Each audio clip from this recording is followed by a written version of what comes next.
is up, everybody? Welcome to another episode of the Viall Files. It's a special Ask Nick episode. My sister Maria is in studio with me, helping me answer some questions today. Hi, Hello. Hello. I thought Maria would be great for a couple reasons. One, I know some of you think I give good advice, which I guess is why you listen. So thanks for that. Maria also does give great advice. Maria is one of the few people in this world who I will turn to for advice on all sorts of different things.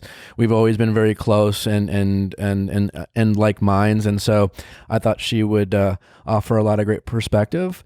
Before we get into that, I also thought Maria might be interesting for you listeners out there, as I've talked a little bit about Maria in the past about what she does. She's a certified holistic nutritionist, and she's also works with me and is part of the Natural Habits team. And Maria is the person who convinced me to try essential oils in the first place, through kind of just her expertise and wellness. And I know so many people talk a lot about dietary habits and things like that. And I thought it would be really interesting for Maria to share some of her expertise with you that she's shared a lot with me, and especially as I get older and dealing with certain health things. Maria has been a huge ally for me and a great source of information. So Maria, welcome. Oh, thank you. I didn't realize you felt so fondly of me. Yeah. I mean, so let's get in a little bit before we get to questions. I know a little bit, quite honestly. I may not even know the full story of how you became a holistic nutritionist. And before maybe even say that, why don't you tell our listeners, what does that mean, first of all? And and then what is exactly it is what you do, and how did you get into it? Sure. So I think nutritionist is kind of a general term that gets tossed around a lot, especially in today's health and wellness world. So I'm board certified through the NANP. So that means I went to school and had to take boards and all that good stuff to learn about how truly food lifestyle can have an impact on overall wellness, but also specific illnesses, diseases, situations that might require a little bit more specific or individualized approach and protocol. I would say that kind of wraps it up without going too heady. Sure. What made you get into it in the first place in terms of when you were younger, and what your diet was like, and how did you become very passionate about that in general? Yeah. So I think as most girls, I can't just say girls, I think people, but I can only speak from being a woman. At a young age, you kind of all of a sudden have this like aha moment of, weight and size, and food impacts that in a way that isn't just like, you're growing, And so I think that whenever that is in someone's life, like for me, that was for sure in like middle school, just having that realization of like, I'm actually like larger than everyone, because I'm tall. I'm not petite. Yeah, I've talked about this before. Maria is my height. She's 6'2", and so growing up, Maria was called big. Yeah. Oh my God, you're so big. Yeah. And it was all to do with your height, and that affected you. Yeah, for sure. And so I think you start to develop or form a body image at some point in your life, both positive and negative cues that you get from your environment. And I think for me, there was always this like, I need to become smaller. And height's not going to happen. I mean, I know at a young age, I was like, I wish there was a surgery where they could cut me off from above my ankles and then reattach my feet, because that would make me lose like you're not being sarcastic. That was an actual. No, it was like an actual like, God, if only and I'm sure maybe in some places that's possible, but like my height is something that's established. Like there's no going back. And so for me, that was like, well, if I was at least then like really thin, or if I was thinner, and by no means was I ever at a place where I was like overweight or.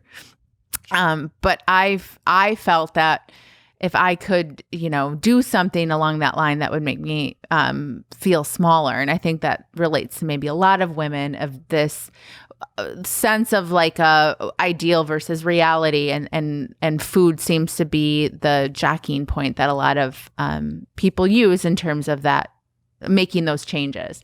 And so I would say at like a young age, like in middle school and high school, like, you start being like, oh, if I eat less, or if I eat this diet food, or if I eat this fat-free food, or if maybe I, don't necessarily eat for enjoyment, but I eat for like systematically trying to like X result.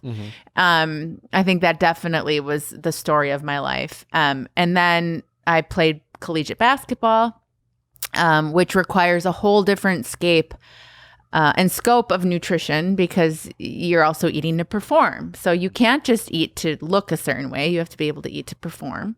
And usually that's a very different approach than like weight loss. So then having that information, and then not until I actually played professionally, and I went and played in Hungary, and I played in Sweden, and I was able to experience different cultures and how they ate, and seeing my fellow teammates and be very healthy and being no weight issues, and like arguably never touching diet food, never doing any of these weird things that us Western people do to control weight. And like thriving and looking great and like not having weight issues. And I was like, something is off. Like I'm eating like fat-free Kraft singles, and these people are eating full fat cheese and looking great. Yeah. Like what's off? And so that really made me become more of like a student of myself, just looking at traditional cultures and diet and really where food and nutrition takes place. So did a lot of that on my own. And then I felt I wanted to know more from like a actual scientific and like metabolic, and I wanted to study it. I wanted to learn how I could actually help impact other people. So that's when I went back to school in Vancouver to, get my diploma in that, and then proceeded on to take my boards, and here I am. Article. That's how weekly, not weekly, but always checking in on the new couch. I am loving my new article couch. It just makes me so happy when I sit on every time I'm on it. What? It seems inappropriate, but I always want to ask how much you're getting laid on it. I'm not getting laid on it, okay? Speaking of ruts, but it's a beautiful couch to get laid on, that's for sure. I have the Sven. I'm pulling it up if you're watching on YouTube. Wow, it is really comfortable. It is so nice. Well, as we've mentioned, Rochelle got her new article couch. I've had my article couch for 3 years, well before they were a friend of show. Blue Velvet. Shug, also, who's just working on her movie career. Yes. Also has a article couch. They also have like other modern and great looking furniture. I'm on my wish list is a matching like poof to put your feet on. Yeah. Well, it's easy to shop. Great, stylish, modern furniture. Very easy to get if you decide you don't like it. Also, easy to return. Yeah, when they were dropping the couch off, they're like, listen, if you don't like it, just let us know. We'll come pick it up again. I was like, oh my gosh. That seems so... Thank you. That seems too nice. Yeah. I feel like... It was so easy. And it'll be shocking to me if you don't, because it really is sleek, stylish. It looks... it's really affordable. You will think that you should have paid more. Yes. It is 30% lower than traditional retail prices. What? Well, yes. Article is offering our listeners $50 off their first purchase of $100 or more. To claim, visit article.com/VIALL, and the discount will be automatically applied at checkout. That's article.com/VIALL to get $50 off your first purchase of $100 or more. Get Article. Ooh. Socks are important. I'm wearing Bombas socks right now. Those are very stylish. Don't you think they're cute? They're more than cute. They match your shoes. They match my shoes. I will only wear these shoes with these socks. They are the ankle socks, and they're so comfortable. They have such a variety, Bombas, of their amazing sock collection. I will never wear a different kind of sock. Mark my words. Socks are important. Yeah. When if you get lost in the wild, what do they say? What do they say? Have good socks. I didn't know Your that. feet are important. If you people. get lost. I'm just saying. A bit hyperbolic, but you can't take too much. Your feet are important, is what I'm trying to say. And if you have really good socks, it's really good for your feet. Oh my gosh! Look at these cute holiday sock gift boxes. Oh my gosh. I'm getting these for my dad. No Do one you tell him. also remember when you were a kid and like you would joke about getting socks for Christmas? Yes. It's like you didn't want them. And The worst now thing. as an adult, you're like, fuck yeah. No, seriously, you really like Yeah. appreciate different gifts. Well, Bombas socks, it's a perfect time to get that special someone an amazing gift with wonderful socks. Go to bombas.com/VIALL today and get 20% off your first purchase. That's BOMBAS.com/VIALL. Bombas.com/Viall. So now that you are doing this, what are some of the just general things that you have learned? Who are the people you work with? And then, how, some of the things you spoke of, these fascinating things, and me talking to you a lot about it, we have been trained a certain way. Yes. And then what we've been taught and what is maybe the healthiest for us aren't always in alignment. And what are some of the maybe 3 most surprising things about diet from a Western culture that you've learned is maybe somewhat contradictory to what we should be doing? Yeah. So I've been doing this for almost a decade, which is kind of scary in terms of just like age. And so what I say, who I work with are kind of across the board. So I work with some people who literally have like some diagnosed chronic illnesses. And so those are maybe more extreme cases. But then I deal with a lot of people who have they've just have had digestive issues for years and just kind of like put up with it, or don't really know what to do, or they have maybe some skin issues or hormone issues, or maybe it's a weight thing. Lots of times it's not. It might be maybe a secondary or maybe like a side, like, oh, that'd be an extra win, but I really just want to feel better. Like, I just don't feel that great. Maybe they're noticing their energy is declining, or they're just not living life as vibrantly as they did, or maybe they just like never have. And so I get a lot of these people that are just want to live life and feel better. And some of it's very specific in terms of their symptoms. And sometimes it's just kind of more general. And so they'll come to me. And so lots of times we'll sit down and we'll talk a lot about like their health history. We go way back to when they were kids. Like, were you sick a lot? Did you have tubes in your ears? Did you have digestive issues? Were you constipated a lot? Did your mom ever talk about you being colicky?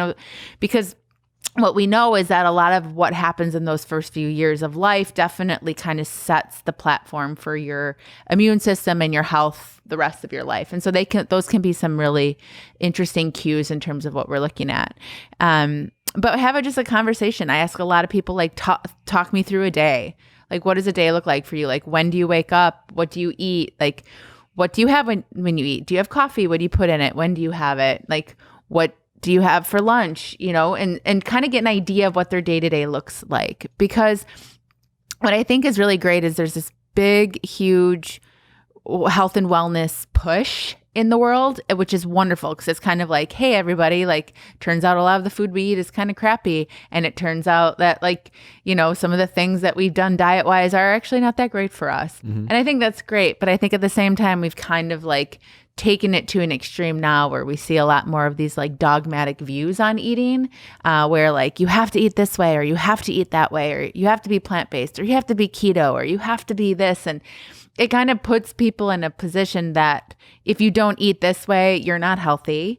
There's also the mindset of weight equals health. So if I'm thin, I'm healthy. And I work with a lot of people who have no weight issues whatsoever, and they're not healthy. I've told you sometimes, yeah. I'm like, you're like a really unhealthy, 75-year-old, but you look fantastic. Yes. Yeah.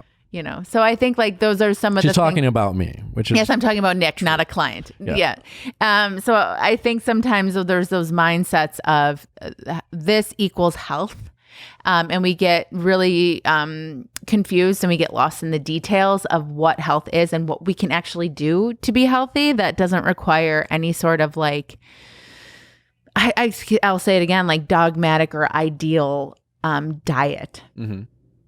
What are some of so is it safe to say with the word diet or all these diets you even mentioned, mm-hmm. You're not a huge I think believer. There's things about each diet. There are some things that you appreciate, but the actual diet itself, and diets always seem to be focused on weight. Yeah, Not sure. necessarily health. Sure. Yes, there's some. So that being said, there are some specific diets that are used therapeutically for certain conditions. You know, so like the keto diet has been shown to be used therapeutically for certain metabolic issues. Is it long term? Typically not. But like we see this fad now where it's like people are putting like butter on everything, and there's no maybe responsibility of like how long are you doing this? There's not a lot of knowledge on it, and so some of these more extreme diets, we need to be mindful of how long we do those. Also, correct me if I'm wrong, everyone's different in terms of like the blood type and who they are. Some people might respond better to a keto diet or a plant-based diet versus other people. Absolutely. Everyone like he's pushing their diet for them, and it might not be right for someone else. You know, I just had a consult with somebody the other day, and she's, you know, was suggested to be doing this by actually her medical practitioner to do a specific diet, and she just is not responding to it well. And she's just like, what am I doing wrong? And like trying to nitpick all these little things. And I just had to sit her down and say, I just don't think this is right for you. Like, I think that the idea was great, but your body's not responding to it. So we have to take a look at what's going on. And we have to, I tell people, you always have to kind of like clear the muddy water. Like everybody tries to like kind of get into the gravel. It's like, let's take out the big rocks and boulders that might be causing issues first. And let's look at like what works for you, because the idea of what this diet should do for you is great.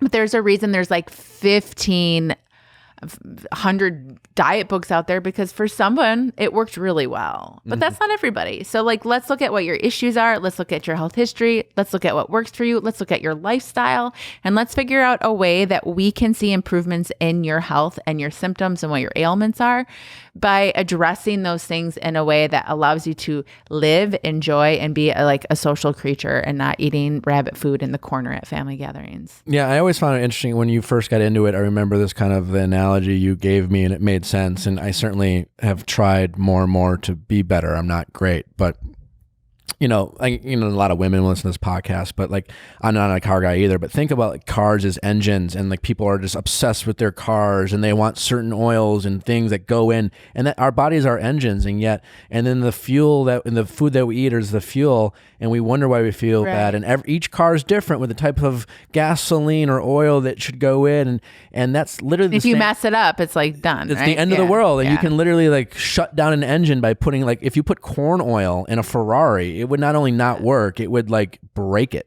Well, and the difference is you could buy a new Ferrari. Yeah. You cannot buy a new body. You can't trade in your body. We do that with the food that we eat so often, and how we feel. And again, everything, it can vary. I know obviously you work very specifically with a lot of different people. What are some general like quick tips and takeaways for the people listening that would be like some common misconceptions of what people could do to just have general healthy lifestyle? So I would say one of the big ones, and this might like blow people's socks off, is like you shouldn't be eating all day long. Like the grazing diet is not beneficial for anyone other than maybe like a growing child or an extreme athlete. And I know I work with a lot of people who have this mindset of like 6 mini meals, or like never let your metabolism slow down. But that couldn't be further from the truth in terms of, nothing wants to be working all the time. That includes your metabolism in your stomach, because when your body's not digesting food, it's able to like take care of other stuff. Right. So that is probably one of the big things. And so depending on the person and kind of what their day-to-day looks like, we might work on that in different ways. There's some people who it's like, okay, well, I'm eating 6 times a day. Maybe we go down to 4, or maybe we try to get to like 3 meals a day and try to have these like spaces in between eating, not just for metabolic and digestive purposes, but also just for you to have more connection to your food. If you're eating all day long, it's really easy to not like consciously be connected to when you're eating. And I think that can be a big thing for people who might be struggling with weight, or just people who have like obsessive relationships with food. Like they're constantly thinking about what they're going to eat next. It kind of helps quiet that. That would be honestly a huge tip. The second one would be, I'm really big about like your day starts the night before. So I know a lot of people are like, oh, how you start the day is like how the day goes. It's like, no, it's really how the night before. So along the whole thing of not eating all the time, not eating late at night, One, it's really hard to get a good night's sleep if you have a full stomach. Your body's going to work on digesting food before it works on everything else it should be doing while you're sleeping, like detoxing and rebalancing and all the things and wonderful things it does during your sleep. And it also slows down your digestion because our digestion slows down with the day. And so if you eat a lot late at night, it's a really great way to keep weight on or gain weight. So some people can see their weight naturally balance out if they stop eating 3 hours before bed. 3 hours is the... Yeah, at minimum of 3 hours, I would say, which is probably one of the hardest habits for people to break if they're late night eaters. And then the third, honestly, has nothing to do with food, but I would say you really need to honor and prioritize your sleep. You can't out supplement. You can't out diet sleep. You can't make it back if you lose it. You can't make up for it on the weekends if you don't do it during the week, or vice versa. But sleep is like when everything happens in your body that's good. Like everything. Your body heals, it detoxifies, it rebalances. I can say this as being a new mother. When you don't get sleep, it's something I read that they use it as torture in certain places, like keeping people from sleeping because it can make you mad as far as like a mental aspect. But as far as like, I'll get people where like they have these beautiful clean diets and they're doing everything right, but like they're going to bed at midnight and they're looking at their phones right before bed, or they're watching TV before they go to bed. And then, they're waking up and they're snoozing like 3 or 4 times, which is also a terrible habit. Ugh, I do that. As snoozing, I want to find out who created the snooze button because it is the worst thing. Because when you wake your body up, whether naturally or by an alarm, you're sending a signal to your body that you're waking up. So your body should be starting to create some cortisol. Cortisol is a beautiful hormone.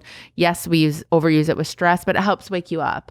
And then if you're like, no, I don't want to wake up right now, I'm going to snooze, your body's like, wait, all right, cool. So we're not making cortisol. We're going back to sleep.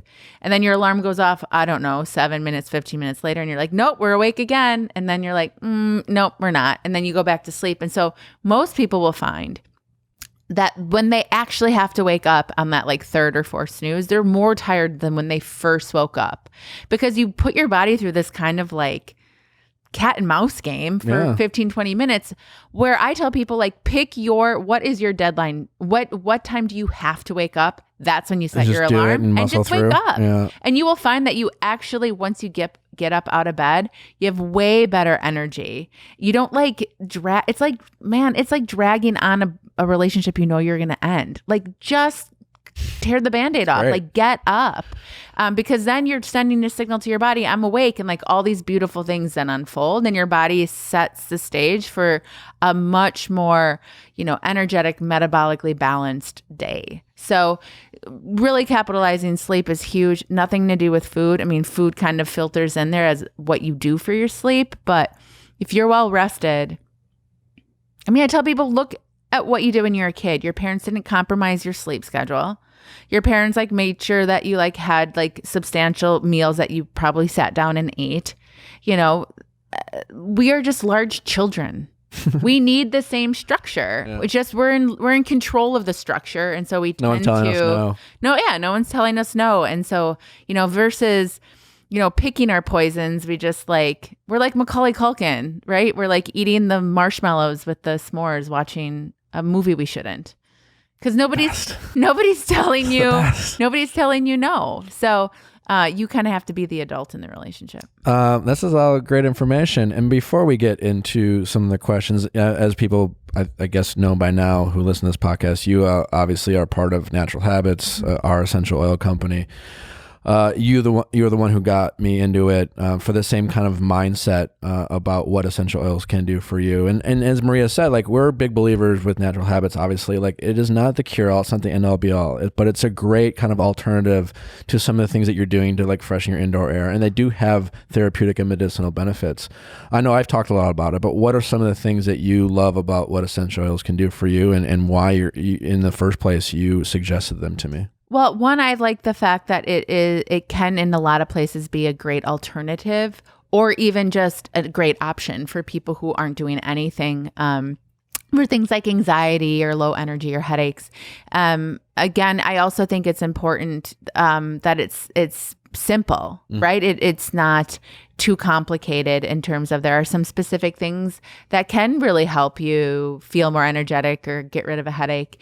What I think is lovely about a good quality. I really care about quality in terms of a lot of things, food, but even essential oils, you're putting them on your skin or you're breathing them in. So quality is key.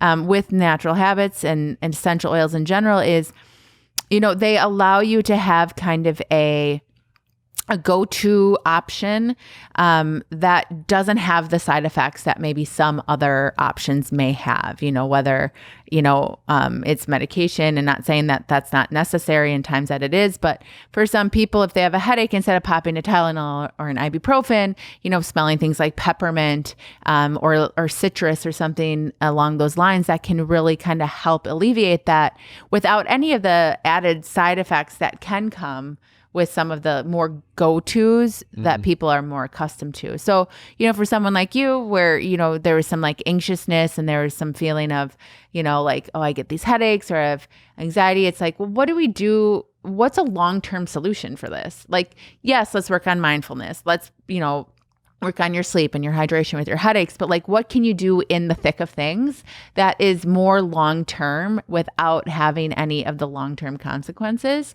And if it works, and I think that that's really the responsible place to come from is, I think it's a safe option for people to try before maybe looking towards other things that maybe they would rather not try and have more adverse side effects. Yeah. And again, not saying that isn't the route, but it gives you the option, and they smell good. Yeah. And if it's like we always say, if it's something as simple as the safest alternative to scenting your indoor air as opposed to synthetic air fresheners for breeze, and as well, candles are nice, and I have some candles in my place. I do not rely on them on a regular basis to make my place smell good. It's more of a mood setting thing. Right. And if nothing else, they are aesthetically great and smell very nice. Absolutely. And they're incredibly safe. Where I know we started doing on our Natural Habits Instagram, we're doing on Instagram TV a lot of wellness tips, not only with essential oils, but as Maria has talked a little bit about other like tips and tricks in terms of diet and wellness. So check us out at Natural Habits. Also, Maria, where can people find you on your website if you have a specific need or you suffer from any type of autoimmune diseases, or I know you've even worked with women struggling to get pregnant at times. Yeah, I mean, again, those just certain diet things. Yep. Where can people find you on your website? Maria Viall, so same last name. MariaViall.com is my website. And, those are a lot more like specific situations that I've worked with, but just people who have, and I don't know if you guys talk about this on this, but like, I mean, people who like don't poop every day. I know it sounds really weird, but like, if you're not pooping, things aren't working. Yeah. So, I mean, just as simple as like acid reflux, constipation, digestion, just not having energy, like feeling bloated after eating. I mean, those are little things that we put up with as not being like they're not a condition, but it is something that doesn't make you feel good, and it really does impact your quality of life. And so if we can improve those, all of a sudden, guess what? We're feeling a lot better. And then the idea is that getting in front of those things before they do become a condition can be a lot easier approach sometimes. So it doesn't have to be like anything serious to benefit. Yeah. This is all great stuff. We're going to do a sale. This is our last sale before the holidays. So code Maria, just because Maria's here, for 30% off all Natural Habits products. NHOils.com. Check us out. NHOils.com, code Maria, 30% off. Are you ready to do these questions? I'm ready. They're fun. We've done them. There's some interesting ones. Some from sad but hopeful. Well, isn't that where advice always needs to be? I guess needs to come from. I do appreciate you guys calling in. As always, asknick@castmedia.com. We always need your questions. Can't have this show without you. So let's get to it. Hunt a killer. Okay, so I got my Hunt a Killer box. We both have them, and I hosted a little party at my house. I've been thinking about doing that. It's fun. It's just like, I'm like, listen, I have this fun thing we can do together, and I've just been playing like one-on-one, still fun, but I feel like I've been waiting to do this with a collection of people. Yes, yeah. And people, like, everyone's just, it's so detailed. You feel like you're You feel like you're in an episode of CSI. Yes, exactly. It's like it's not like Clue where it's just like, oh, like the candlestick in the ballroom. No, these are like real details. You feel like you're really fighting crime. You do. You really do. And also, I also love listening to murder podcasts. Don't we all? Yeah. And there's just not enough for me. I can't keep satiated. Are you applying what you've learned on these podcasts to 100%? Yeah. I would be a great detective. I know. Yeah. I feel like you would. Thank you. Well, right now, just for our listeners, you can go to huntakiller.com/VILL for 20% off your first box. Hurry to take advantage of this offer and embrace your inner detective. That's huntakiller.com/VIALL for 20% off your first box. huntakiller.com/VIALL. It's not about catching the murderer. It's about the friends you make along the way. Those Rothy shoes, they're still looking brand new. Why? Because I just throw them in the washing And machine. they're so easy to do. And they're made by recyclable plastic. Bottles. I went online and I actually bought new soles for them because I've been wearing them so much. And I was just like, I want to freshen up these soles. And you can do that. Very easy to do. Yeah. I'm still waiting for them to come out with a men's line. I know. I see all of my women friends. Why don't they? And by Look friends, at these cool. all of my women friends, I mean platonic women friends, are all wearing Rothys. All of them. I see them all the time. I was in LA. babysitting and the grandma came in and she was wearing Rothys. And she looked hip. She really did. Red pointed Rothys. Very chic. People of all ages are wearing Rothys. The young ones, the old ones, and everything in between. Check out all the amazing styles available right now at rothys.com/VIALL. Go to rothys.com/VIALL to get your favorite flats, comfort, style, and sustainability. These are the shoes you've been waiting for. Head to rothys.com/VIALL today. And Rothy's, if you just want to come out with a nice flat for men that's masculine, I'm ready. We'll see this Chelsea boot. That would look good on you. Right? I got to get that.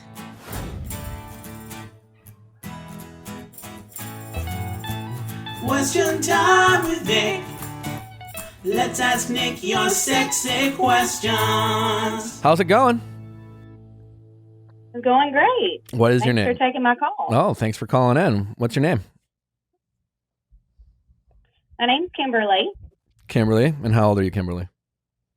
I'm 32. Great. I'm Nick, as you may well know. This is my sister Maria, actually. Hi, Kimberly. You may or may not know this. You probably don't. Also very good at giving advice. So I thought Maria would join us today. So how can we help, Kimberly? So I've been single for about 3 years and haven't really had a connection really with anybody, but just kind of dating casually. And this past summer, I met a guy, had an instant connection with. We just had great chemistry and very attracted to him. But as I've gotten to know him, been spending a lot of time together, I've noticed some of his grooming habits are a little off, and he's just a little rough looking for me. And so ever since I've started to notice that more and more, I don't know if I'm really picking the relationship to pieces, trying to sabotage it, or if there really are potential red flags. So you met this guy. He's great. Everything's wonderful, but he's like a slightly sloppy. Sloppy, yeah. He's a smoker, which was kind of a deal breaker for me, or at least I thought it was. So that kind of grosses me out. He just doesn't pay a lot of attention to his appearance. He doesn't really dress well. His shoes are always dirty, and it's just I don't know. There's a lot of things about that really just turn me off. But everything else in the relationship is great. All right. So Kimberly, you have this guy in your life. You've been single for a while. He seems great. Tell me about what do you like about him? Let's start there. Well, we just had an instant connection. Just like I said, just really good chemistry. He's very nice. He's really good at communicating. There's just a lot of things I like about him. Mostly it's just the chemistry. It's really on point. Can I interject? Aside from the physical stuff, conversation, you enjoy that element, emotional chemistry. Yes, yeah, we enjoy a lot of the same things. We have a very similar kind of upbringing, and we just connect on an emotional level, even more than physical. Okay. And so he smokes, which is not awesome for you. No. Okay, I get it. Right. So you don't like it. He's a little messy. And so you're deciding whether your amazing chemistry or his messiness is enough for you're debating on this relationship. I feel like there's more to this story or this relationship as well. Like, have you communicated with him about how you feel? How long you guys dated for? Well, we've not had a conversation about being exclusive, so we've just been spending a lot of time together.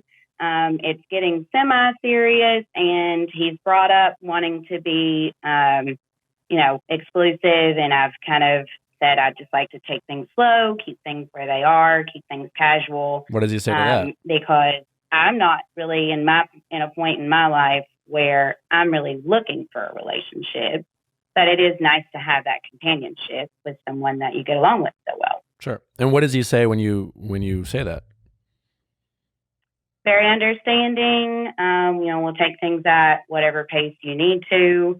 And when I started kind of noticing these things about him that would turn me off, I would start getting in my head a little bit and then just saying, well, I don't like this about him and I don't like that. And I just don't know if it's like actual red flags, such as maybe he drinks excessively and the smoking and just picking into pieces, or if I'm really like not as into him as I think I am. Kimberly, can I ask a question? Past relationships, did you have an experience where like you felt like you missed red flags of certain things that like came back around to like then be the reason that you're like, I should have known, I knew that from the get-go? Yeah. Definitely. Okay. Yeah. Like what? Well, again, excessive drinking, just not being, opening up and communicating.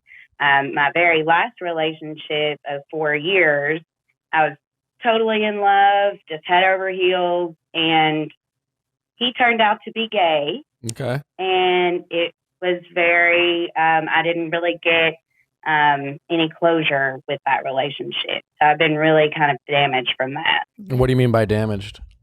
Like how and what way? How do you feel damaged? I guess I felt like, I don't know, like what did I miss kind of thing. So maybe he wasn't honest with you. Maybe you just didn't miss anything, Yeah. So a couple of questions. A couple of things that come to mind. So like, I think regardless, before you even get into the cleanliness, hygiene, kind of that type of stuff, like kind of looking for things, like I would say like put all things on the table, call a spade a spade. Certain things like smoking, I know for certain people it's like it's a yes or no, and I think sometimes you can kind of, if you don't express that, they don't know that's an issue. Have you shared with him that you're like not a super fan of smoking? Yes, because okay. I actually used to smoke and I quit. Yeah. Mm-hmm. Okay. And so you kind of talk about that. Yeah. So if all things aside, if like, let's say all of a sudden tomorrow he's like clean shaven, the things look good, like he just, I don't know, had a come to Jesus moment, but was still smoking, would you still feel like cool proceeding? Like you'd feel, are you looking for like a couple of different things to like kind of throw on your baggage of like, this is why I'm not 100% into you? Yeah, I mean, I don't, if he didn't quit smoking, I don't think that I would completely write him off. But in combination with all the other things that bother me, it just kind of stacks up. All the other things being he doesn't dress the way you prefer, and he's more of a, a little rougher around the edges, so to speak. Well, that's it? Exactly. That's it? So we have amazing chemistry on one hand. And we have smoking, which, listen, I'm not into that, but so I get that. And like he wears flannels instead of like stripes. Hey, my husband wears flannels. So do I. But my curiosity though is like the drinking thing. Is that something that like you feel there's like it's more elusive? Like if someone smokes or doesn't. Like it's hard to hide. But you mentioned the drinking thing, and then you said before. I don't have. Does he? Do you know he drinks excessively, or you? Yeah, that's a question. Or like he smokes and he has a few beers, and so like you're wondering, could he be drinking excessively? Like, could he be gay? Kind of thing, because you've.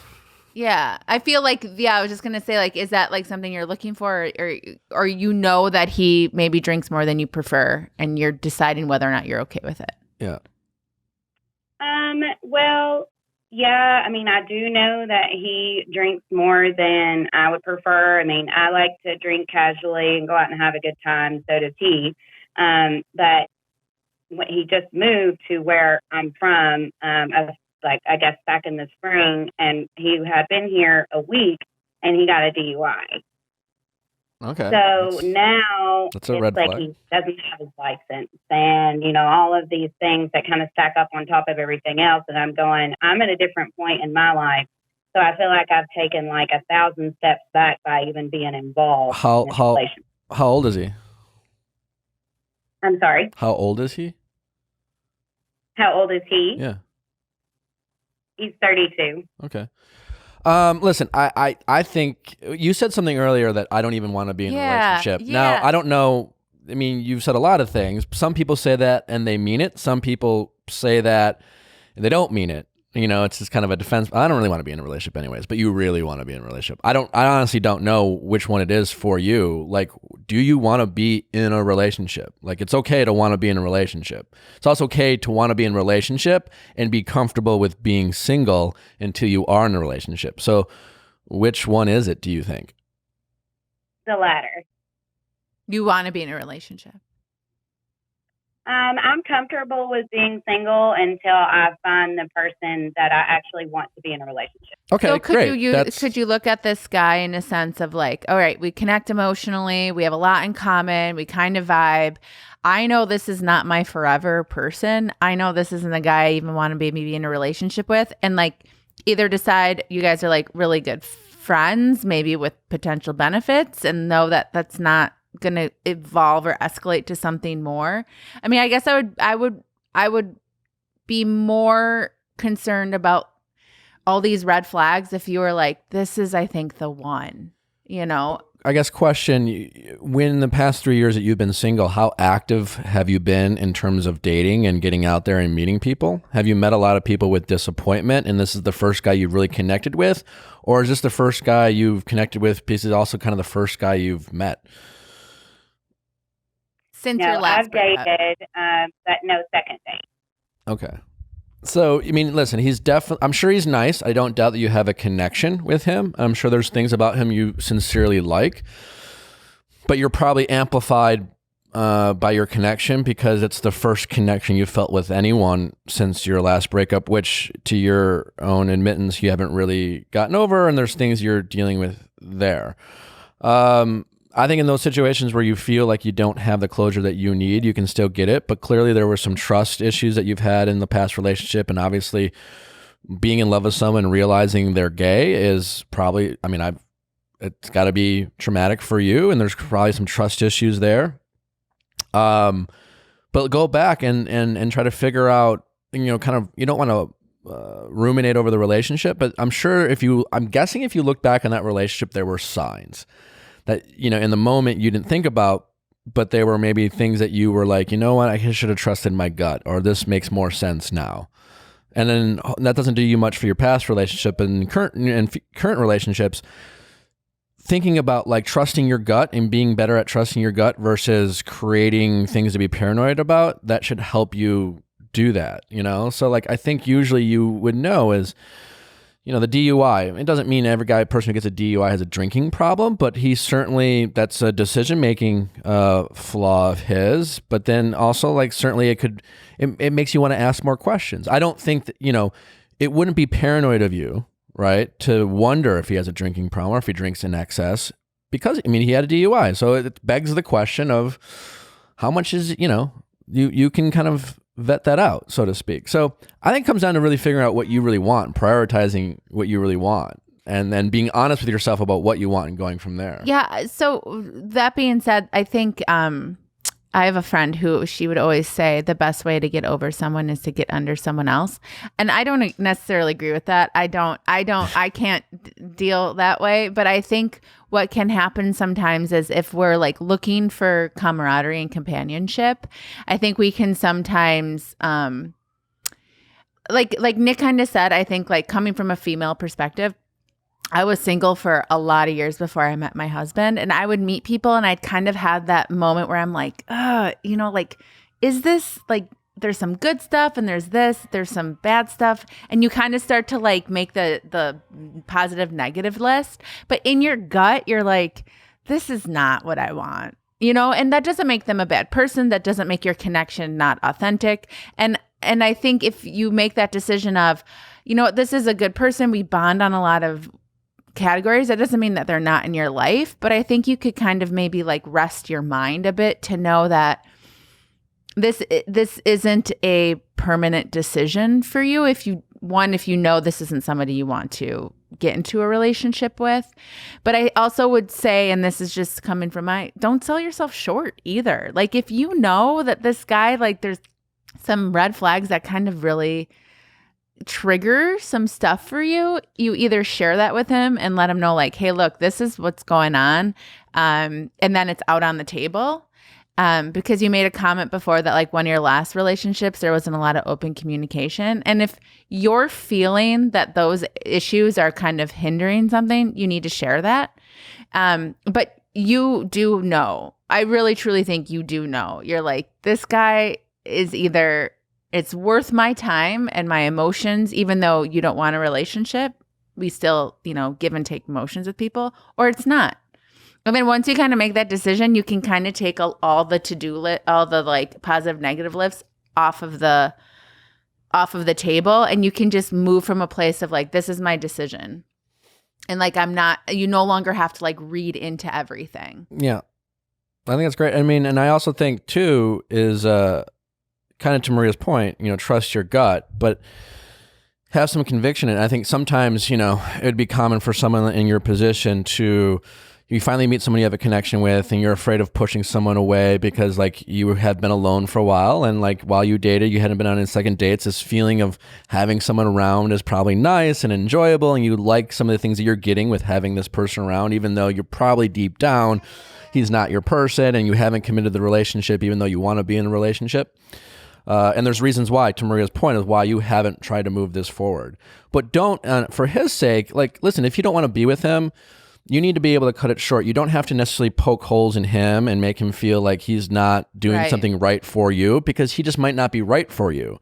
Right? So don't spend 3 to 6 months trying to fix him, knowing deep down he's not fixable for you. Yeah. And then you know what I'm saying? People will do that, right? You're going to like, well, you should do this and you should do that and dress like this and don't do this and don't smoke. And deep down, you just don't really want to be with him, but you kind of like having someone around. And I feel like kind of to Maria's point, I feel like it's more or less that, unless we're missing something, but like, it's great you have a connection with him, but like, I'm not hearing anything from you that says why that connection's so special to you, why it's irreplaceable. He's a nice guy you enjoy having around who makes you feel good from time to time. Sex is pretty good. You haven't had any of that in a while, and that's nice to have. Company and companionship is just nice to have. Absolutely. So like, there's no error in that, but kind of into Nick's point is you're regardless of what way this relationship goes, the more you're trying to like, oh, I need to make a decision. Like, is this right or is this wrong? And if he fixes this, that's kind of why I asked in the beginning, like if everything else changed, would you be like, yeah, for sure, this is the guy? Yeah. Like if he was clean cut and he wasn't sloppy and blah, blah, blah, would you be like, yeah, okay, I could move forward with this? Or is there something that you're looking for and you trying to like poke holes? It's just going to, and honestly, it's going to make you miserable the entire time you're with him. I don't think this early on you should want to be nitpicking about little stuff like that. And my gut tells me if you were really in love with this person and there was a really truly special connection, like what he wore for the most part wouldn't be a big issue for you. I think there's some more, and I think the more is there's something missing. You can't put a finger on it, and now you're trying to put a finger on it, and you're kind of nitpicking in that sense. I think probably just, let it go. And it's not necessarily fair to him to keep him around and trying to make him think that he has a shot to be the person that you want him to be. And it's going to make him feel kind of inadequate because there's just something missing there, and you have to recognize that some of the excitement is just based off of having someone around, because you haven't had someone around in a while. And that's nice which is nice totally okay. It's totally normal. Totally. But I think you can maybe like rest easy that you don't need to figure out, like, I don't think you need to like rack your brain on whether or not this is the guy, because you kind of already decided this isn't the guy, right? So like, you just need to decide to what degree do you want to continue with him, since you already know like this isn't the one. So like, is it worth your time and energy to like have those emotional exchanges, knowing that at some point there will probably be an end point? Or are you in a place where you're just kind of like, you know what, his companionship is fun, I like having him around? Is this a conversation I can just say, hey, is it cool if, I get what you're saying. I don't think so in your case. I think he likes you and he wants to date you. I'm not saying it's going to be easy. That might be the end of it. I think if you really want to meet someone, you need to shut this down, because it will be a distraction for the both of you. And then it's going to have blurred lines of, am I dating or not dating? And there'll be one of those things where like, we're not together, and you won't define the relationship, but you will act like boyfriend and girlfriend. And you'll have to break up with someone you're not in a relationship with. People do all the time. I always love the saying, like, don't have somebody occupy a spot that you're kind of hoping someone else will fill. Yeah. Right? So like, if he's occupying the spot that you're like hoping someone else is going to fill for a relationship, that's going to be really tough for you, one, to have like your eyes even open to like possible people coming your way. And also like, if somebody comes your way, then it's all of a sudden like, oh crap, I have to like kind of take care of, I kind of have to like evict the last tenant. Yeah, you're the and that's landlord and that gets kind of sticky. You're the landlord of your heart, and it's much easier to have someone move in, because they might be like, hey, I need to move in now. And like, oh, and you're like, great, like out, to evict them. Yeah. It's the whole thing. It's great to have income, but it's not always easy to get rid of. Well, hopefully, Kimberly, that was helpful. I feel like you know what you should do. You just need a kick in the pants from us, but you're going to be fine.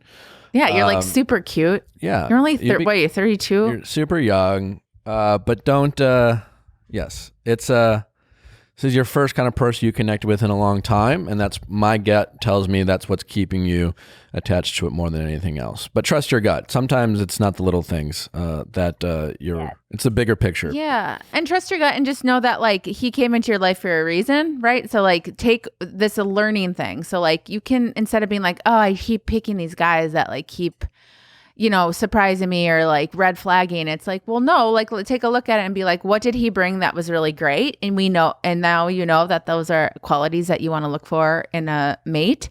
And like, what things are you kind of like, these are kind of my non-negotiables, and just learn from it versus like feeling like it's yet another kind of like, it didn't work out. And like I said, don't make him feel like he's not good enough for you. Like, don't nitpick at him. Like, don't make him change for something that it's, highlight the good, and but it's just not, you're not in the same place. And this maybe sounds like it might be easy for you to do, because it sounds like he wants to move forward and you don't want to move forward anyways. Correct? Yes. Yeah. That's actually exactly what happened, because I did tell him that I didn't see, when I look in the future, he's not in it. Yeah. Well, and that's very there you go. Yeah, like he has said several times that I don't feel good enough for you after a couple conversations that we've had, because I've told him I have to be open with communication, and I want the same with you, because I don't have time to not have everything out on the table. Yeah, and the truth is you probably made him feel that way, and I'm not trying to make you feel bad, but like, again, you're projecting some of the things that you just don't want to be with him, and then you nitpick him. So like, I think it's at this point healthiest just to walk away, because I think it's just going to become more and more toxic to stick in a relationship you don't really want to be in, and then make him feel like he needs to be better for you, and at the end of the day, he just might not be your person. Because your words and your actions are kind of different. You're saying, oh, I look in the future and it's not you, and he's like, well, I feel kind of like crap, but you're like, but hey, come on over and like, let's hang out and like, let's keep making these bonds. And then he's like, well, maybe I might be able to be in the future with her. Like, she's telling me one thing. So clear your mind, clear your heart, clear everything. Like, just say hi, like tell him what you really enjoy about him. But I feel like mean, we talk a lot, but I feel like you kind of know your answer. All right. You guys are awesome. You hit it spot on. All right. Well, thank you for calling in. We appreciate it. Best of luck. Thanks, Thank you Kimberly. so much. You're welcome. Bye-bye. Bye.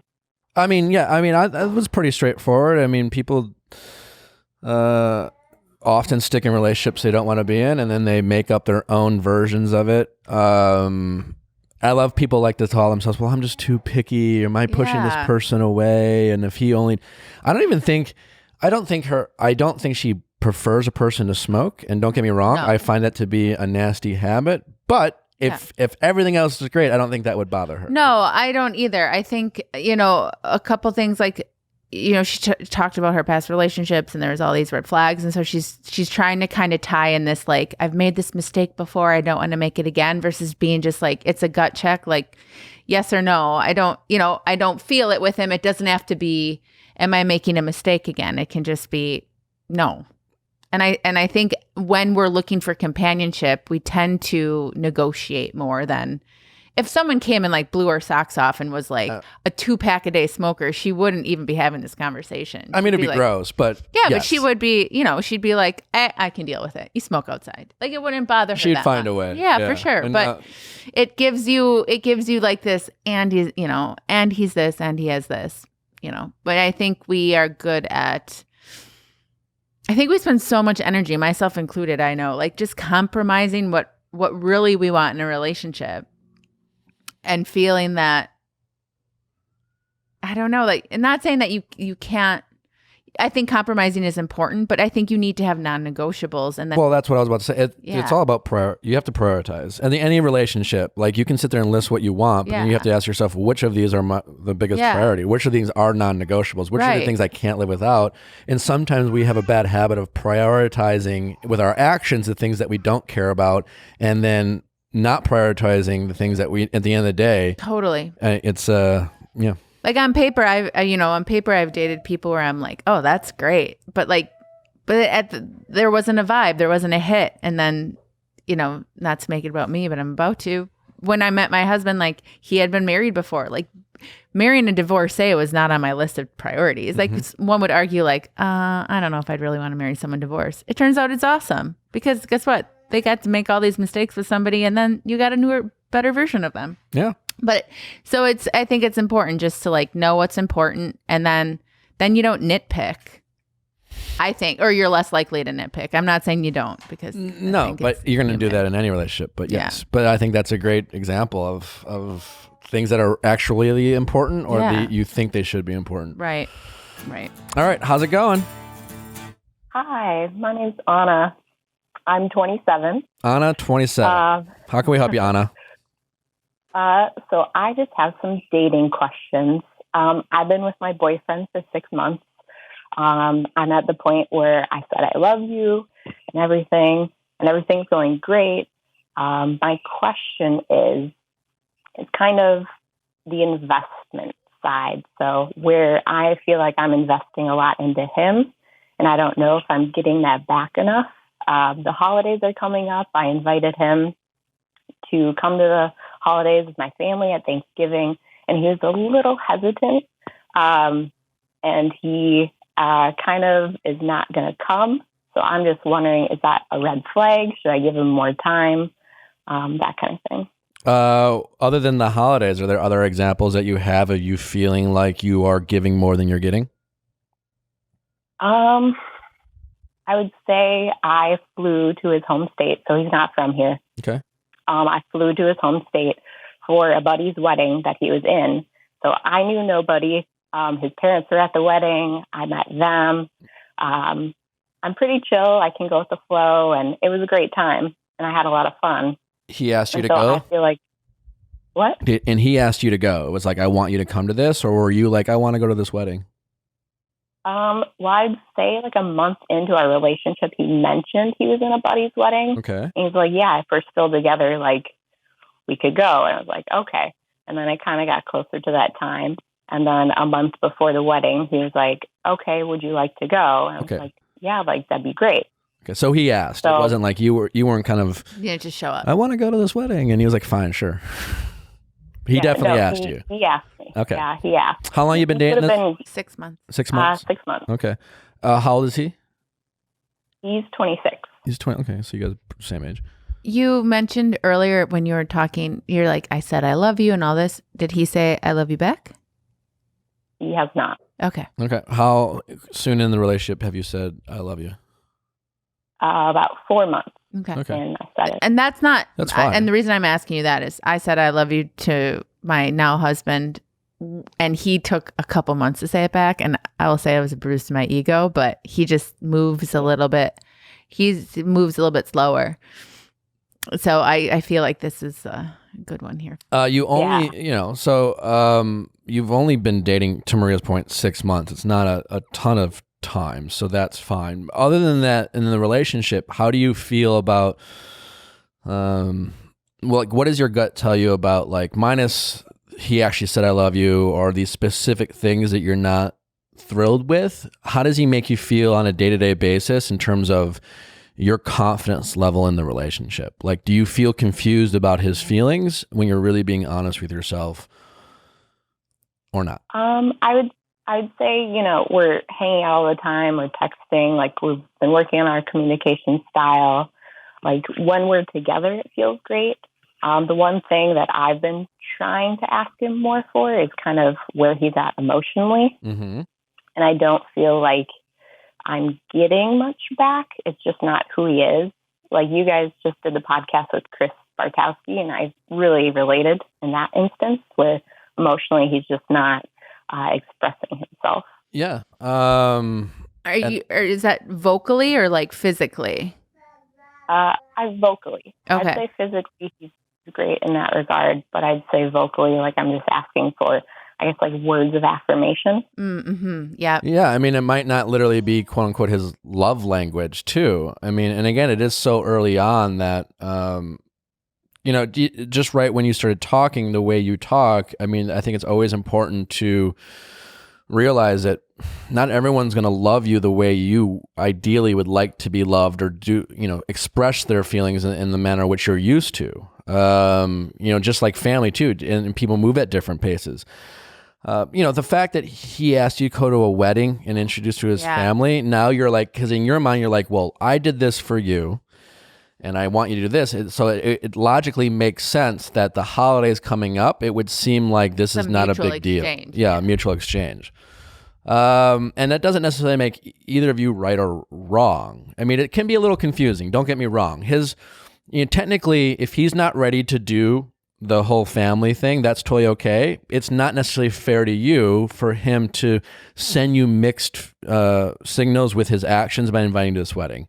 At the same time, I don't think it's fairly productive for you to obsess over that and then throw it in his face. In a sense, like, I'm not saying you've done that, but like, it's so early in the relationship, keeping score is not a very healthy thing to do. It's like, well, I did this for you, you need to do this for me, et cetera, et cetera. It's so early on that I think there's some figuring out to happen.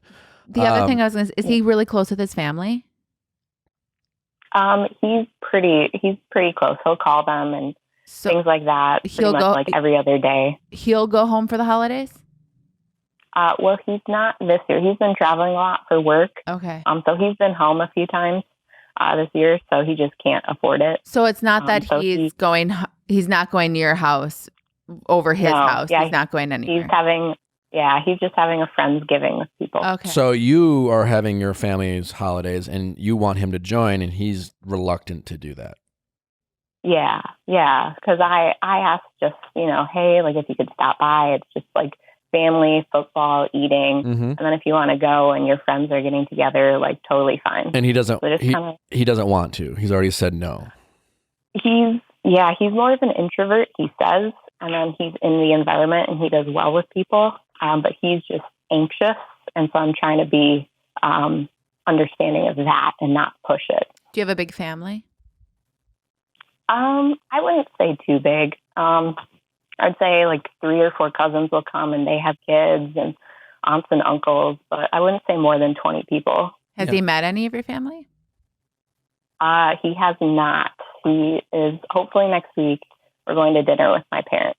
Oh, okay. So Yeah, so it just hasn't happened yet due to scheduling. So he's not like he's saying like, I don't want to meet your family or hang out with your family. It's just perhaps the pressure of a holiday setting with your family and extended that would hype somebody who maybe already feels anxious in those situations.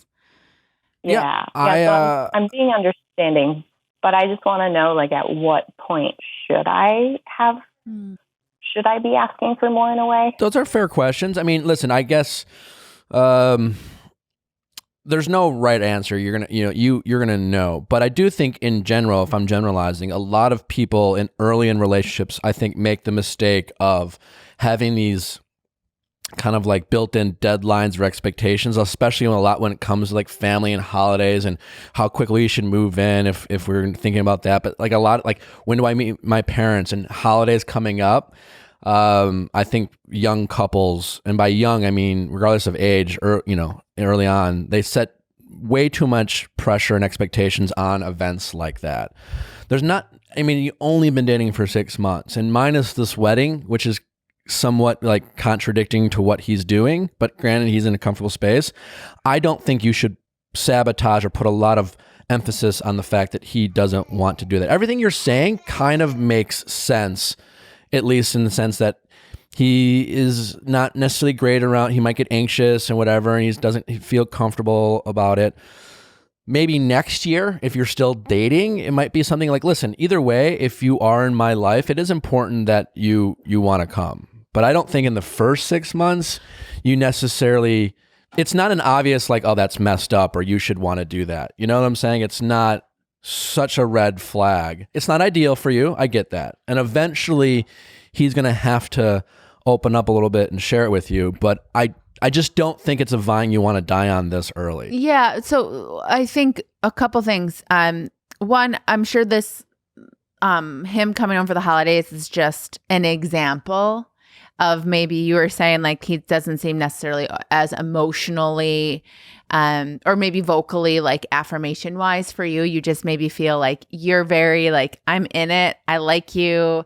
Like there's no guessing. And for him, like he'll maybe physically show you and whatever, but there's not like this, you don't get a text like, hey, thinking about you, or like, hey, like you which you might be looking for. And so I think Nick alluded to it earlier. I think it's really kind of important for you to, and this is something I wish I would have learned in my 20s, understand like, what do you look for in a relationship?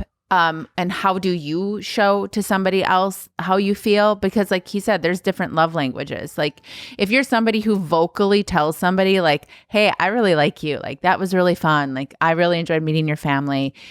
Or you're somebody who's more physically shows them, know that you're going to show affection, and what you want to receive affection like can be totally different. And same for him. Like for him, he might be like, I'm telling her, I'm showing her, I invited her to this wedding. Like that's huge. Like I brought her into my personal life. Like that's humongous. Yeah, like, maybe he's never done that and he's giving himself a lot of props for it. But in his mind, he doesn't necessarily vocalize it. And I'm not saying you sit down with him, because 6 months is kind of early to be like, let's talk about each other's love languages. But I think if you like, is he that way towards other people you see that he's close with? Like if with his friends, like, is it more so like, hey, I'm here, I showed up, I'm sharing moments with you, I'm sharing experiences with you. So in my mind, I'm showing you that you're important, versus, do you know what I mean? Like, I think sometimes if you see how he interacts with other people that are important to his life and close to him, that can sometimes be a good sign. But at some point, I think a conversation would need to be had if you're feeling like you're not necessarily getting that validation. And that would just be a simple conversation of not you're right or wrong, but just being like, hey, look, I need to hear it, And I think sometimes that's just like it doesn't have to be anyone's fault. It doesn't have to be something he's doing wrong. It can be you're coming from a place of that's what you need in a relationship to feel like you're loved. Yeah. I mean, also just to make sure I'm hearing correctly, he has not yet met your parents, but you have plans to meet your parents, correct?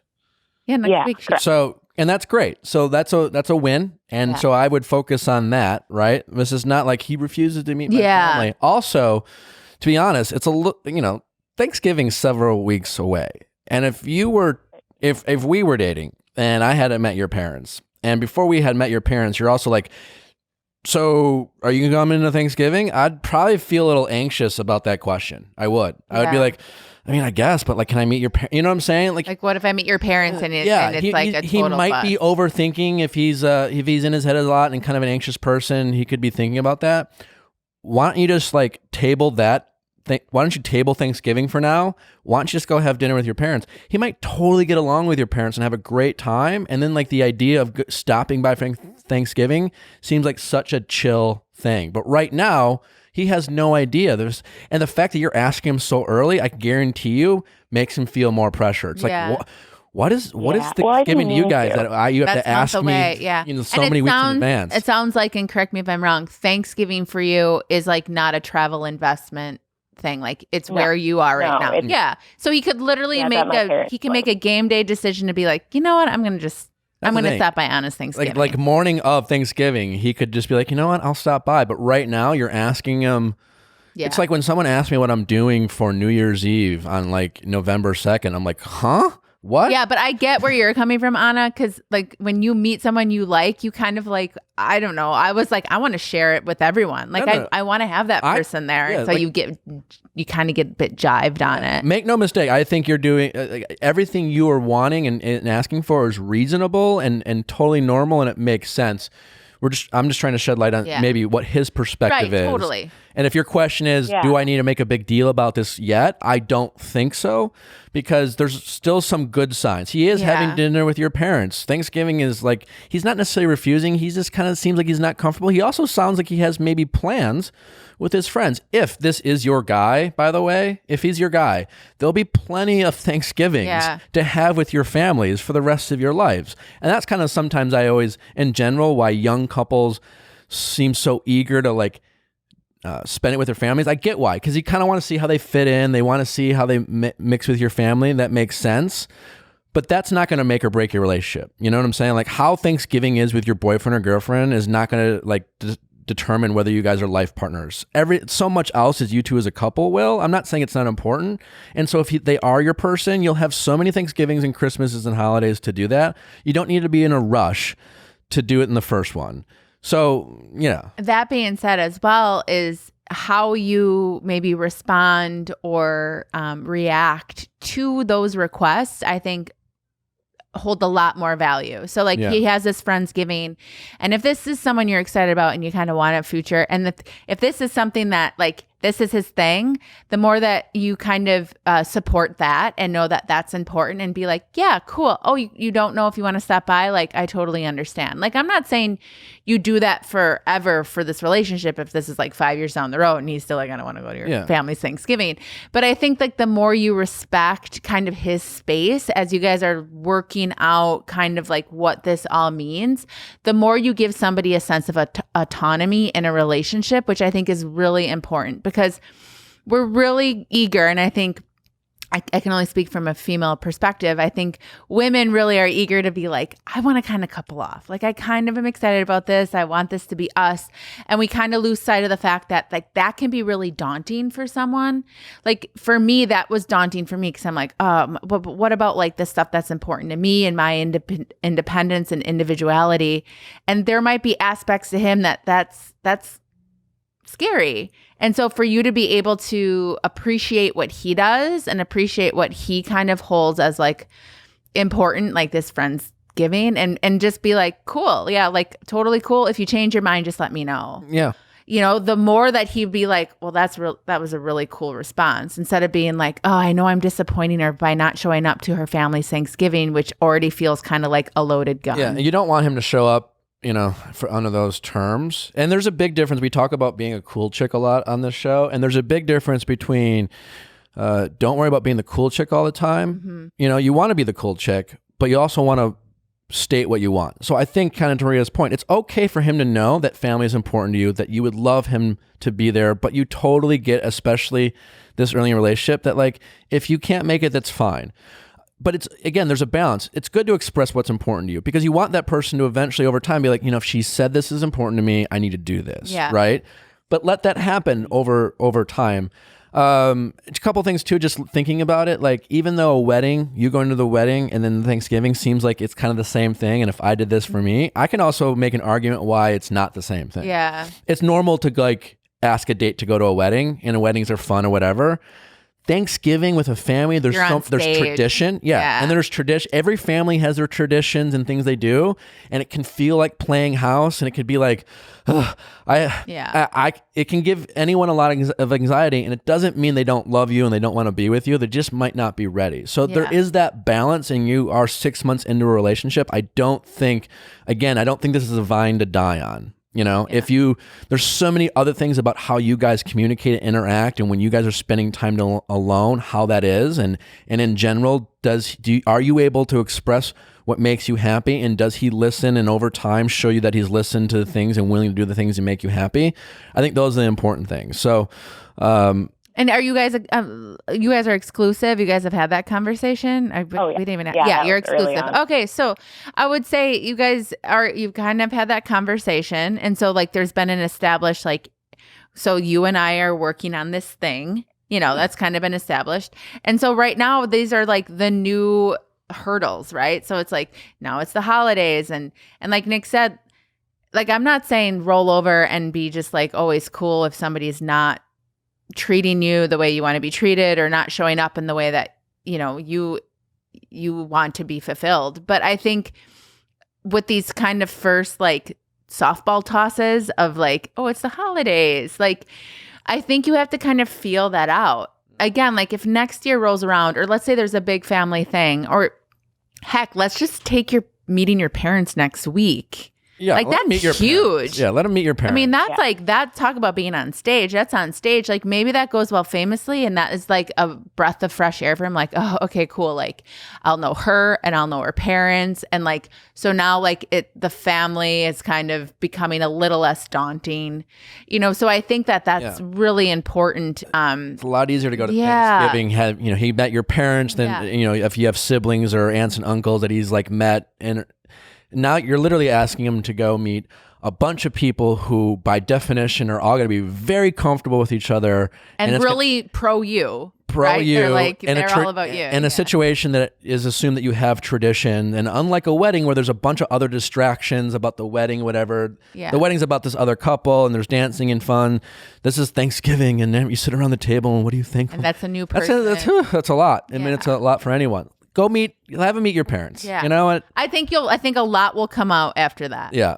And I think even if it's a total crash and burn, not to say that the relationship is failed, but I think you will learn a lot, and a lot will come out from like how that goes. And then I think we're constantly reading each other. Like I've been with my husband for 7 years, and like this 7th year, it's like, whoa, we are like, oh, you do this? Like, this is how you respond to that. And like, I feel like if you're not constantly learning from each other, like a relationship's dead. And so you guys are so fresh in 6 months. Like this should almost be a little bit exciting to be like, oh, okay. Like how does he respond to this? And how do I react? And how does that make me feel? And not to make anything weighted. Like nothing is weighted in this, oh my God, I would say in the first few years. Yeah, give it some time. You're going to be fine. It's just Thanksgiving. He sounds lovely. He's doing Friendsgiving. It's not like he's an antisocial, anxious ball. Important to know for him to know what's important to you, but like give it some time for him to show you. He doesn't have to show you immediately, It is just Thanksgiving. Go enjoy your family. Let him do his thing. Yeah. And open the door for him to surprise you. And if he doesn't, that's still okay. There's other holidays if you guys stay together have these moments together. And with the emotional thing, I really would challenge you to just kind of like take a step back and kind of observe the way he interacts with other people who are important to him. Because again, he just might show it in a different way than you're used to, or that you feel is important for you. Or the way you do. Yeah, or that you do, right. So I think it's important just to observe that, because you might be looking for certain cues and he's giving you a totally different set. Yeah. And so that's great. And I think after time, though, like if this is an established relationship, you know, you guys are going for a while, but you still feel like you need some of those other verbal things, that's just when you sit down and just have a simple conversation. Just be like, you know what, I really realized, and like I always tell people, like always use I, like I really realized that like I need you to be like, hey, I really love you. Like every now and then. I just need to just kind of hear that. Mm-hmm. And you can kind of just be like, it's my lovely, you know, whatever. That's just how I respond. But I think right now it's just getting to know and read him and interact with and see how he interacts, because he might be showing you that he's really into you and you're just looking for it in different ways. Thanksgiving right now. Well, and you're looking for it in different ways. You're looking for like verbal affirmation. Yeah. Mm-hmm. Yeah. All okay. All right. Well, thanks. Hope that was helpful. Happy Thanksgiving preemptively, by the way. It's going to be fun. Yeah. So many. Yeah. Enjoy the time. Enjoy next week with your parents. Yeah. Enjoy dinner with parents. Yeah. That's step one. Baby steps. Yeah, for sure. So many little milestones to look forward to. So yeah. All right. Okay. Well, thank you guys. Take care. Welcome. Thanks for calling in. Appreciate it. Yeah, definitely. All right. Bye-bye. Okay. Bye. Bye. Yeah, I loved what you said. My favorite thing is, especially early in relationships, if a person's not expressing the way you like early on about how they show love, as you get to know their friends and family, see how they interact with other people they're close to, that's a really great way, because that's also, I mean, if they don't, then that's a red flag. But if they do, they usually, it's like, oh, I see that connection. I see how they are with that person. Well, I think everyone's different with strangers, and everyone handles things differently. But how they are with people they're connected to is a great way of figuring out how they might love you and interacting. Well, everyone learns love differently too, right? Like we come from this really large vocal family that, like, if someone's feeling something, for the most part, like you can, like everyone's kind of pretty easy read. And so I think in that way, like you kind of expect, like you kind of get used to the way that you love or have been loved to be the way like all important relationships carry out. And so I think going into a relationship with that expectation, you can almost disappoint yourself and kind of sabotage early on, because somebody might be showing you in a different way. I do think, though, as something develops, if you feel that you're not, somebody might be showing love in a different way, but you're still kind of like, I know they love me, but this is kind of how I need, then that's a conversation. There's a balance. Yeah. You can't just be like, well, hey, look, I just don't share it. I show up. Yeah. It's like, well, I need to hear it. Yep. How's it going? Good. Good. What's your name? I'm Shannon. I'm 30. Shannon, 30. How can we help you, Shannon? So I recently found out, actually this past summer, that I am pregnant. And Congrats. it was pretty, thank you. It was pretty unexpected. The relationship, we were only dating for probably 5 or 6 months. Okay. And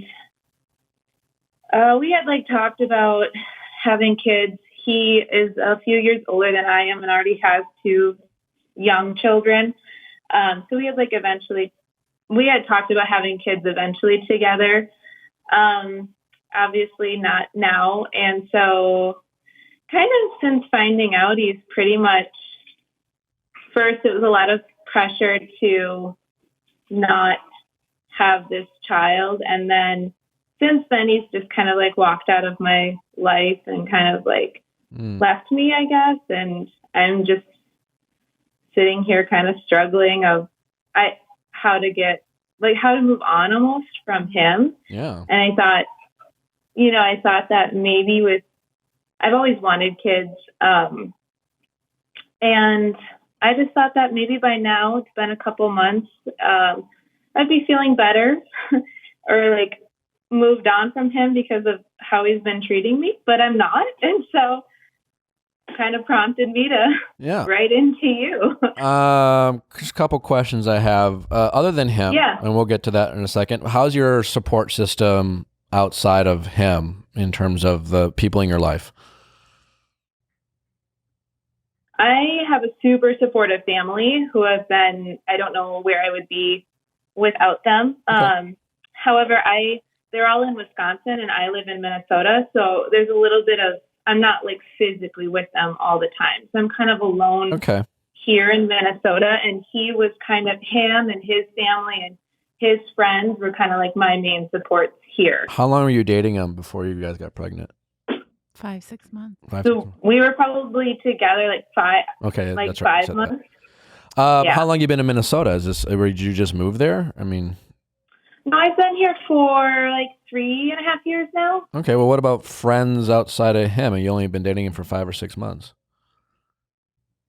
Yeah, I don't have many. I kind of met him through like some like mutual friends, and now that him and I have kind of gone our separate ways, I've kind of lost. Yeah. Okay. I mean, that's normal, and it's not like you can't get them back.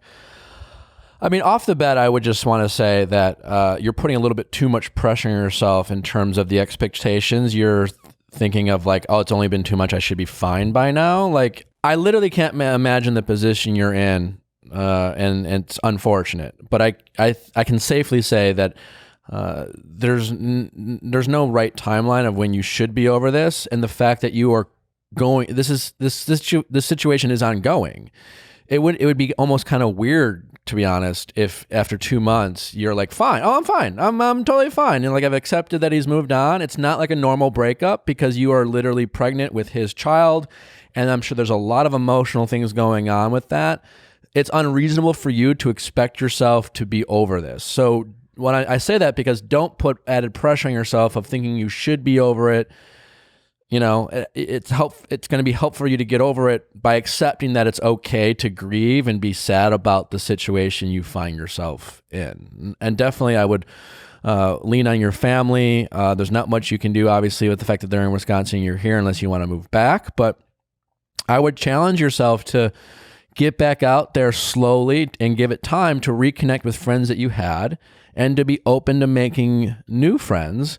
That's going to take some time. As far as this particular situation in the guy, I mean, you know, that's really shitty of him to do. And I am sorry for that. I mean, I don't know about like child support and things like that, but I wouldn't, I know that can get messy, but I wouldn't just walk away from the fact that he is responsible for this child financially. Whether he wants to be there for that child emotionally and be a father, that's not much you can do, but you can force him legally to be in that, you know, to support you, of which, you know, he should have to. Every guy, I don't care if it was a one night, and you know, it's his kid, it's his responsibility financially. So I would maybe look into that, and obviously have your family talk with your family about that to have their support. Shannon, can I ask? So, how many months pregnant are you? I am. I just turned 21 weeks this week. Okay. Well, congratulations. What trimester? That's a 20 after 20. Is that 2 or 3? I just had my first child, and he's a year and a half, and so like it never is. You're never out of the woods ever, but 21 weeks is big because it's kind of like you're past the halfway point. But let me just speak on that from being like a newly pregnant woman with my first child, is like your hormones are also really all over the board. So not to say, again, like Nick said, like 2 months is like, even if the situation was different and you weren't pregnant with his child, like 2 months is not a long time to get over a relationship. To Maria's point, if you weren't pregnant with his kid and you broke up 2 and you were months ago, still having this you were conversation, like, I'm still sad. Yeah, I'd be like, no one would be like, oh, you're crazy, get over it. It's Yeah. like you're in a reasonable time frame. And to be, and the whole thing with the support. So I think what's important, and I can just say this because I'm kind of new into this game too, is that if he's not going to necessarily be there and your family is in Wisconsin and you kind of maybe lost friends in the battle, if you will, of like the divorce of your relationship, you're going to, as a mom, probably make new friends too, in the sense that your common interests will change. And so what I would do if I were you to just kind of help in terms of this feeling, I would say in some sense, an emotional supportive void that he maybe filled as the father of your child. Like, I don't know where you are in Minnesota, but I do know there are a lot of really cool, like, mom groups or like mommy to be groups or something like that, where you can at least be around people who are in similar situations of being pregnant, that you can feel some sense of support and companionship. Like Nick said, I guess we haven't asked you this. Are you wanting this to work out with him? What was that? Is there a part of you that still wants this to work out with him?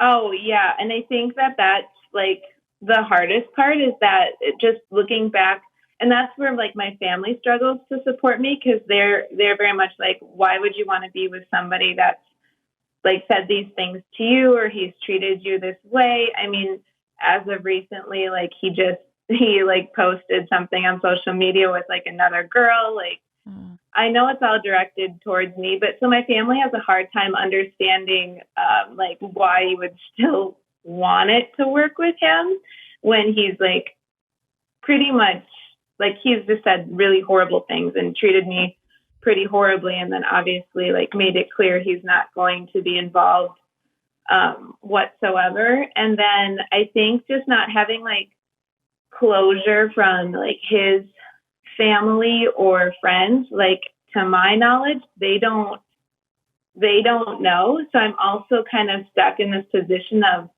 I don't feel like it's my place to tell like his mom or his family that, you know, that I know. I feel like that's his place, but I also know that he's not going to do that. And so I'm like, okay, like, do I tell them? Do I let them know?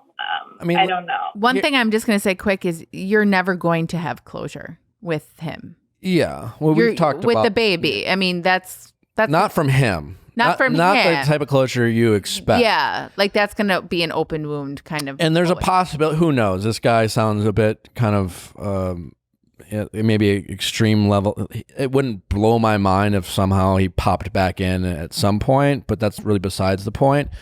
I can understand and empathize with your wanting to get back together with him regardless of the fact that you're pregnant. But to your family's point, you need to really hold him accountable for the things he has said and done for you. And I can safely assume that it's hard for you right now to really see clearly whether you really want to be with him, or like just the idea of having the family I'm assuming you always want, and like the fear of like being a single mom and meeting someone else. Those are real fears, and I can appreciate why you have them. I think the biggest takeaway I want you to have from this call is, I'm assuming, and correct me if I'm wrong, that you just have a lot of fears about what's next. I don't have a lot of friends here in Minnesota. Will I be able to, what's dating like going to be for me if I don't meet this guy? You know, this guy doesn't come back, et cetera, et cetera. And I'm guessing that's driving a lot of your immediate desires and your perceived wants in the short term. I just want you to know that, like, as daunting as it feels right now, and maybe I don't want to use the word hopeless, that it's not, right? Like, no. Give it some time. You will make, to Maria's point, you will definitely make a lot of new friends just through being a mom. Right. Our sister has an amazing husband who she met after she had her firstborn child with someone she got pregnant with after dating for like a month. I mean, different situations, and our niece's father, he was involved and is involved in her life. But so, yeah, it's not as daunting as it feels. And I know that you can't see that right now, but I promise you it will be okay, but you just have to believe it will, especially at the moments where you feel the most helpless. And in terms of him, I'm going to give you a little bit of like, I know, like Nick said, there might be an aspect that you want to have this companionship. You want some support. You want a partner in this, right?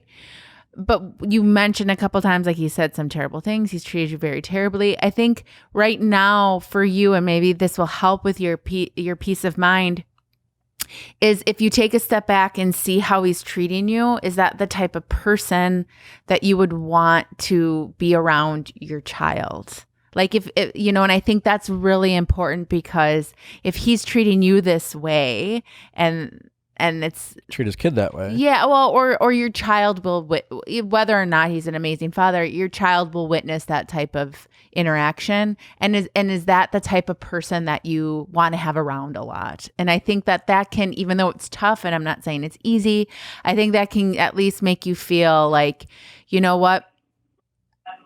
I'm not over this, but I am actually happy that he's not forcing himself to be part of the situation, because that's not the type of person that I really want to have around. My advice to you on how to handle him, whether it's with his family or whether they should know child support, things like that, you should make every decision going forward not based off of what he's going to think about it and how is that going to affect the chances he would ever come back. Yeah. I'm assuming subconsciously every choice you make regarding that is mostly based off of, will this make him mad? Will this push him further away? Will this decreases the chances of him ever coming back? Yeah. Mm-hmm. To Maria's point, I think regardless, you know, the more you hold him accountable.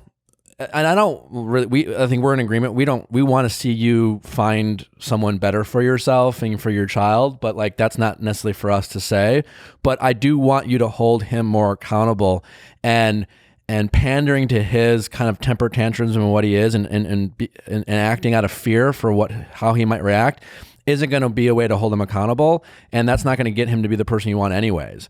So you have to be afraid. You have to be okay with losing him. And you have to hold them accountable. So you'd be surprised how people react when you call them on their bullshit. Regardless, you should just make all your decisions based off of him, accepting that he's gone forever. And also with that, you're saying, I don't know if it's my responsibility to tell his family, his friends. What I would do is I would go to the source first and like give him the option, be like, hey, I know that, you know, you don't want to be together. You don't want any of this, but you know, I am going to ask for support or child support financially. Like I'm coming to you first, like to be like adult about it, like go to him. If for some reason he's not going to show up for that and he's going, then I think then you can extend to his family and that. I wouldn't blast and be like, I'm going to go, you know, I'm going to go after and make sure he shows up. I'd give him the opportunity to, and to let him know that, you know, I'm not asking you to be part of this child's life more than you are legally bound to financially. And the rest is up to you, but give him the chance to show up that way. And then if he doesn't, and then obviously these will be conversations of like, you know, when you have your child, like, do they see the extended family, those types of things? There's still time for that to be figured out. I don't think right now is probably the time to announce to his family and extended friends, like, I'm pregnant with his child and he's blowing me off. Well, I think the important thing is it's not your problem to figure out what is your responsibility versus his to tell his family. Your only priority should be you and your child. Yeah, that's really it. And as long as those needs are met, again, like maybe you don't want him to be involved financially because in the long run, maybe if you're not with him, you really want him completely out. So we're not here to tell you, but if you do hope that he supports you, he has the responsibility to do that, and you have the right to ask if that's what you want. Right. And if you decide that that's what you want for you and your kid, then that's what you should do. So again, whatever two takeaways I want you to have is it's not as hopeless as it might feel. You seem like a lovely person. You'll make friends you just have to be open to making friends. Dating is going to be tough in the short term, but right now you're pregnant and have your kid, but you're still young, and a year and a half that might, like, you'll be surprised what's going to be out there for you. And then two, your only focus in the short term should be on the care for yourself and your child, and not worrying about his needs whatsoever. Whose responsibility it is who cares what his family does or doesn't know. right? It only should be in the context of what's best for you and your kid. Yeah. And prioritize that, and that will like make things a lot more clearer for you, because it's kind of confusing because you're trying to prioritize his needs based off of whether he'll come back to you or not. And as much as I know I get that, you should really be focusing on what you want, and then start really paving the rest of your life. And all the making friends and dating will all become a lot easier when you accept that he doesn't deserve you or your child. You should hold him accountable for the things he said and done. And I understand wanting the perfect image and the family that you probably always wanted with him, but these actions matter, and don't dismiss them. Yeah. This is not there's no excuse. I don't care if he's had kids already. I don't care if he's older. There's just no excuse for doing what he's doing and not holding up to his responsibility, and then projecting and trying to make you feel guilty or bad about that matters. And if I don't know what he's done before, all the good things he might have made you feel, but how people handle things in pressure situations, when things get bad, and how they react to that is really the test of their true character, not when it was easy. So this is who he is, not who he was in the first month and a half of dating. This is the person he'll be in a relationship that has responsibilities and struggles, and this is how he will be, to Maria's point, as a father. It won't be how charming he was in the first couple months of dating. And then with that, allow yourself to just be sad and pissed and mad, and like allow yourself to feel those emotions, like 100%. Like you don't need to like put on like your big girl pants and be like, I'm an independent woman and this doesn't bother me. Like, dude, I would be beside myself. It's like definitely okay to be sad. Be sad. And because I think if you allow yourself to feel those emotions, like that way you're not just like, you can process you're not, that. and you're not holding on for them to then show up later when sometimes we just need to have that level-headedness, right? So allow yourself to be upset and pissed, but then also be like, you know what? I'm glad he showed his true colors now versus, later on when like things were maybe much more invested and like things were a little bit more trickier. Like Nick said, for you to just kind of establish what you want and what you need in terms of him to best care for you and your child, I think is kind of a great place to start. And then that will allow you to kind of know how to proceed in terms of approaching him with what you need, and then give him the opportunity to show up that way, but not sacrificing what you need and what your child needs for the sake of, salvaging whatever you think might be salvageable, because it doesn't sound like it's, I would say there's probably brighter things in your future. Yeah. I mean, I can't relate to what you're going through. I can relate to having to say goodbye to a relationship I thought I wanted, and then having to say goodbye to like the idea of the relationship, or like the picturesque relationship I thought I wanted. It was like almost two type of breakups that I had to do. It was right. Like we imagine things in a certain way, and like I finally have what I wanted, and then it disappears on you, and then you don't, and then you probably, when the first time I was engaged and it didn't work out and I got cheated on, the thought was, I never thought I'd get engaged and then be cheated on by my fiance, right? I imagine you never thought you'd get pregnant by a guy who had 2 kids and then he would like do this. And then you feel judged and you feel like, what is it? Like it wasn't the life you imagined for yourself. Well, the thing about life is it's never what we imagine for ourselves. And so, and if it was, it would be probably somewhat boring. A little boring. But like, so just don't judge yourself, and like, it's okay to feel sad and grieve. But like, when you have those thoughts about, I can't believe this happened to me, like try not to like ruminate and live in that and really judge yourself in those moments. Again, be sad and allow yourself to grieve, and don't judge yourself for having not moved on yet, because that is going to be a process. But know there's hope, and know there's something better for you. Know that you deserve more, and that and you will have it. Like you know what I'm saying? Like there's so much life ahead of you and your child, and you're doing a great thing, and you will feel stronger for it in the future when you get past this. But be thankful you have your family, because that is special, and not everyone does have that. Yeah. And you will have you will make friends, and maybe have this be a lesson in the future that when you do find someone, not to you should never have to push friends away, No. And so learn from those little small lessons down the line. And that child's going to bring you so much love. Like so much love. Like you can't even comprehend at this point.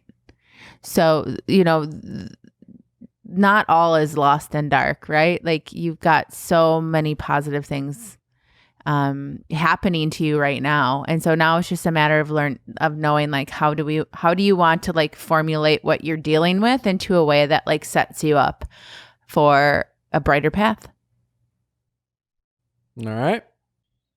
Thank you, guys. No You're problem. welcome. You're going to be great. Congratulations. Congratulations. Sorry you're going through this, but brighter days ahead. I promise you that much. And really please enjoy the second half of your pregnancy. Like just, bring just so much love to that baby. Yeah. Well, yeah. It's tough. It's tough. Yeah. I mean, that's like an extreme example of things not going the way you want, which happens all the time. This is obviously a much tougher situation, and the reality is like it is tough, and it's not ideal, and it's not as if like she said, we broke up in 2 months, I'm not over it, and in other circumstances, if there wasn't a child involved, would be easier. And this might be a longer process, but again, brighter days ahead. And yeah, I think it's an interesting perspective in terms of what promises or things you talk about in the early stages of relationships. A lot of our other callers were like in the first stages and kind of like, oh, well, they showed this and they showed that. And it's like, really people can show things, but things change, people change, situations change. And like, all you have responsibility over is how you react and respond to it. And unfortunately, sometimes people can not show up the way they said they would or the way you hope they would. And all you really can do is take care of your side of the street. Yeah. I mean, again, I'm not a dad. I just can't imagine a world where someone, especially if they've already been a father, right, could do this. And to me, that there's just no going back from that. That is such a true testament to who they really are at their core and what they're capable of, especially when they don't get what they want or situations go outside of what they want. But I think it's hard though. Like, I think that's where you see people in relationships who are like, she said her family's like, how are you still staying with them? It's like when you're in that stage, and I can say this coming from like a place of having a child with like somebody who is very supportive, who I love, and like we have a very wonderful relationship. I mean, to think about going at that alone, I can only imagine be very daunting. And so you can then compromise. Oh my God, yeah. What you would put up with just to have someone there. Exactly. All she really wants is to just not be alone. Right. And I can appreciate that. But that's only helping her in the short term. Well, Maria, thank you for coming. It's been Thanks ton for of having fun. me. I hope you guys learned a lot, not only through the questions we answered, but through some of the things that Maria shared about healthy eating habits and lifestyles, and even essential oils. Don't forget to rate us 5 stars on iTunes if you so would want to. Again, nhoils.com for those of you who want to or haven't tried some of our essential oils. Any final thoughts, Maria? That people who give the best advice typically are the ones who need it. I mean, come on. I know. People know this about me. I know. And they're like, oh, you're so good at giving advice. It's like, because I need it. Well, because and I usually need the advice I'm giving you. I constantly try to give it to myself. I just don't listen. Yeah, exactly. Well, I love you very much. Thanks for coming. And you guys, thanks for listening. As always, don't forget to send us your questions at asknick@castwithakmedia.com. Until next time, have a great day.